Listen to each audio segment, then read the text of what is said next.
नमस्कार. श्री स्वामी समर्थ. स्वामी महाराज तुमच्या सर्व चांगल्या इच्छा पूर्ण करो ही स्वामींच्या चरणी प्रार्थना करते आणि आजच्या या नवीन व्हिडिओला सुरुवात करते.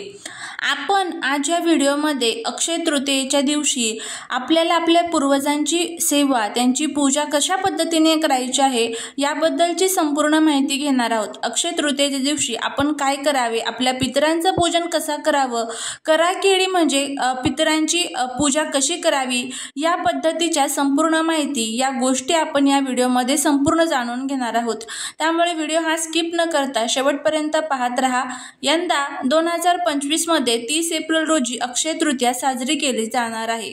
अक्षय तृतीया याला अखाजे तीज असं देखील म्हटलं जातं. हा एक शुभ हिंदू सण आहे. दरवर्षी भारतीय वैशाख महिन्याच्या शुक्ल पक्षाच्या तिसऱ्या दिवशी म्हणजेच तृतीया तिथीला हा दिवस साजरा केला जातो.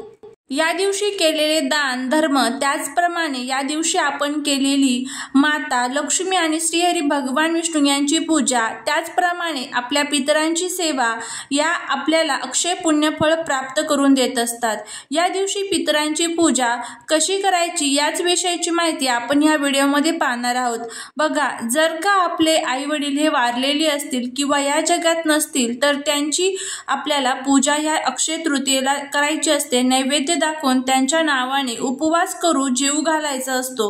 या दिवशी भगवान गणेश, माता लक्ष्मी, श्रीहरी विष्णू यांची देखील पूजा केली जाते.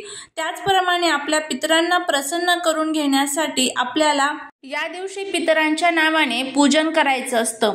तर किंवा तुम्ही पितरांसाठी दानधर्म देखील या दिवशी करू शकता. अक्षय तृतीया म्हणजेच काय, तर पितरांचं पूजन या दिवशी केलं जातं. जर घरामध्ये सतत अडचणी अडथळे येत असेल, जीवनामध्ये कोणत्याच कामामध्ये यश मिळत नसेल तर त्यासाठीच आपल्याला आपल्या पूर्वजांचं स्मरण करणं खूप गरजेचं असतं. तर आता यासाठी तुम्हाला हे पूजन कसं करायचं आहे संपूर्ण माहिती आपण जाणून घेऊया, जेणेकरून पितृदोषातून तुमचा जो काही त्रास आहे तर तो दूर होईल, पितरांना मोक्ष प्राप्त होईल, तुम्हाला सोन्याचे दिवस सुरू होतील. संपूर्ण माहिती जाणून घेऊया. त्यामुळे चॅनलवरती नवीन असाल तर सबस्क्राईब करा आणि त्याचबरोबर शेजारील बेल आयकॉनलाही प्रेस करा. कमेंटमध्ये ओम पितृदेवाय नमः लिहायला विसरू नका, जेणेकरून तुमच्या पूर्वजांचा तुम्हाला आशीर्वाद प्राप्त होईल. सर्वात प्रथम अक्षय तृतीयेला तुम्हाला सकाळी लवकर उठायचं आहे, स्वच्छ आंघोळ करून घ्यायची आहे आणि तुम्हाला सकाळी लवकर पूजन हे जे आहे तर ते करून घ्यायचं आहे. 11:30 ते 12 हा जो कालावधी आहे तर तो आपल्या पूर्वजांचा कालावधी असतो. या कालावधीमध्ये तुम्हाला हे पूजन करायचं आहे. संपूर्णपणे तुमचं घर स्वच्छ करून घ्यायचं आहे. ज्या ठिकाणी तुम्ही पूजा करणार आहात त्या ठिकाणी तुम्हाला स्वच्छता करून घ्यायची आहे.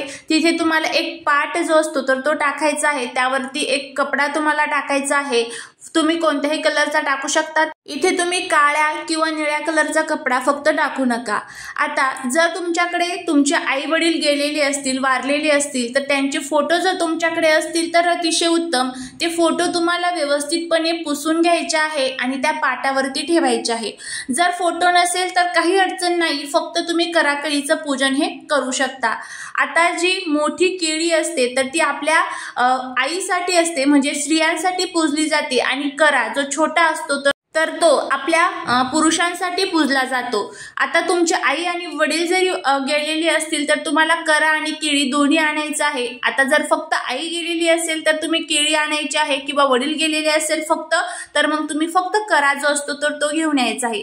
त्यानंतर त्या फोटोसमोर तुम्हाला हळदी कुंकू अक्षदा आईला अर्पण करायचे आहे. वडील वारलेले असेल तर वडिलांना तुम्हाला गोपीचंदन अर्पण करायचं आहे. फोटोला हार वगैरे घालून घ्यायचा आहे. धूप दीप अगरबत्ती दाखवून घ्यायची आहे. त्यानंतर त्या फोटोच्या समोर तुम्हाला एका प्लेटमध्ये थोडेसे गहू घ्यायचे आहे आणि ते तिथे तुम्हाला ठेवायचे आहे. त्यानंतर करा जो असतो किंवा केळी जी असते तर ती व्यवस्थितपणे स्वच्छ धुवून पुसून घ्यायची आहे. त्यावरती तुम्हाला त्या गव्हावरती पाण्याने भरलेला हा करा आणि केळी तुम्हाला ठेवायची आहे. आता आई आणि वडील दोघंही गेलेले असतील तर करा केळी तुम्हाला इथे जे स्क्रीनशॉटमध्ये दिसत आहे त्या पद्धतीने ठेवायचं आहे. एकच गेलेला असेल तर तिथे डायरेक्टली गव्हावरती करा किंवा केळी तुम्ही ठेवू शकता. आणि त्यानंतर गोपीचंदन जे असतं तर ते तुम्हाला करा केळीला लावून घ्यायचं आहे. आई गेलेली असेल तर हळदी कुंकू लावून घ्यायचं आहे. त्यानंतर तुम्हाला एक फळ, मग त्यामध्ये तुम्ही आंबा किंवा खरबूज जे असतं तर त्यावरती ठेवू शकता। नंतर तुम्हाला त्या करा केळीचं स्मरण करायचं आहे, तुमच्या पूर्वजांचं तिथे स्मरण करायचं आहे आणि त्याचबरोबर ओम पितृदेवाय नमः या मंत्राचं तुम्हाला तिथे पठण करायचं आहे आणि त्यानंतर तुम्हाला उपवास करू जो असतो तर तो जीव घालायचा आहे। उपवास करू मग तुमचे जर वडील गेलेले असेल तर तुम्हाला एखादा पुरुष जीव घालायचा असतो आणि स्त्री गेलेली असेल तर तुम्हाला तिथे एखादी महिला जीव घालायची असते। आता अशाच पद्धतीने तुम्हाला हे तुमच्या पूर्वजांचं जे पूजन आहे तर ते करायचं आहे।